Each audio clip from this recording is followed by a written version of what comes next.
Right మరో breaking చూస్తున్నాం. తెలంగాణ ఉద్యమకారుడు మాజీ మంత్రి ముచ్చర్ల సత్యనారాయణ జయంతిని పురస్కరించుకుని బంజారా హిల్స్ లోని తెలంగాణ జాగృతి కార్యాలయంలో ఘన నివాళులర్పించారు.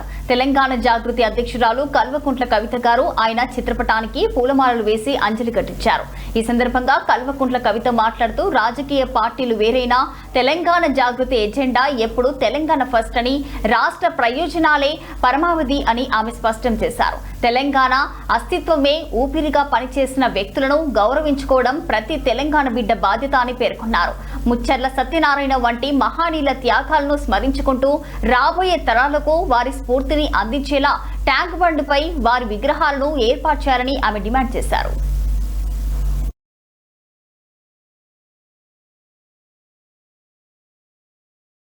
ఎవరు ఏ పార్టీ అన్నది కాదు, తెలంగాణ ఫస్ట్ అనే పాలసీ జాగృతి తీసుకొని వెళ్తుంది. తెలంగాణ ప్రాధాన్యతల కోసం, తెలంగాణ మంచి కోసం పనిచేసేవారు ఎవరైనా ఎక్కడున్నా ఏ పార్టీలో ఉన్నా వారి గొప్పతనం ఉంటే, వారి మంచి ఉంటే ఖచ్చితంగా వారి గురించి మనం మాట్లాడుకుంటాం. అందులో ఎటువంటి అనుమానం లేదు. ఇవాళ ముచ్చర్ల సత్యనారాయణ గారు లాంటి ఉద్యమకారులు అనేక మంది తెలంగాణ రాష్ట్రం వచ్చిన తర్వాత కూడా 10 సంవత్సరాలుగా విస్మరణకు గురైనటువంటి మాట వాస్తవం, అత్యంత బాధాకరం. చాలా సందర్భాల్లో రవీంద్ర భారతిలో దగ్గరుండి ఆనాటి కల్చర్ డిపార్ట్మెంట్తోని దేశపతి శ్రీనివాస్ గారు నేను కలిసి అనేక మంది తెలంగాణ తేజోమూర్తుల చిత్రపటాలను కూడా పెట్టించడం జరిగింది. చాలా మందివి అఫీషియల్గా జయంతులు వర్ధంతులు నిర్వహించేటటువంటి ఒక సాంప్రదాయానికి తొవ్వలు వేయడం జరిగింది. కానీ ఇప్పటికి కూడా ఒక ఆడబిడ్డగా, ఒక ఉద్యమకారుడిగా నాకుండేటటువంటి బాధ ఏంటంటే ఇంకా కూడా ట్యాంక్ బండ్లో మన తెలంగాణ వాళ్ళ విగ్రహాలు లేవు. ఆంధ్ర వాళ్ళ విగ్రహాలు తీసేయమని నేను అంటలేను, అవసరం సమయం సందర్భం వచ్చినప్పుడు ఆ పని కూడా చేయొచ్చు. కానీ మన వాళ్ళ విగ్రహాలు అక్కడ ఉండాలి.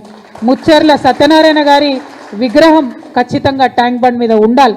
ఇటువంటి వారికి గౌరవం వచ్చినప్పుడే, ఇటువంటి వారికి గుర్తింపు వచ్చినప్పుడే రేపు పొద్దున జాగృతి యావరేజ్ ఏజ్ తీసుకుంటే 35 ఇయర్స్ కూడా ఉండదు. మా దగ్గర అంతా యంగ్స్టర్సే ఉంటారు ఎక్కువ. మరి వీరు ఇంకొక 60 ఏళ్ళు తెలంగాణ కోసం పనిచేసేటటువంటి వాళ్ళు కాబట్టి మా సంస్థకు ఇటువంటి యువతకు మరి స్ఫూర్తి రావాలంటే ఖచ్చితంగా ట్యాంక్ బండ్ మీద మన తెలంగాణ ఉద్యమకారుల విగ్రహాలు ఉండాలి. ముచ్చర్ల సత్యనారాయణ గారి విగ్రహం పెట్టాలని చెప్పి నేను ప్రభుత్వాన్ని డిమాండ్ చేస్తూ ఉన్నాను.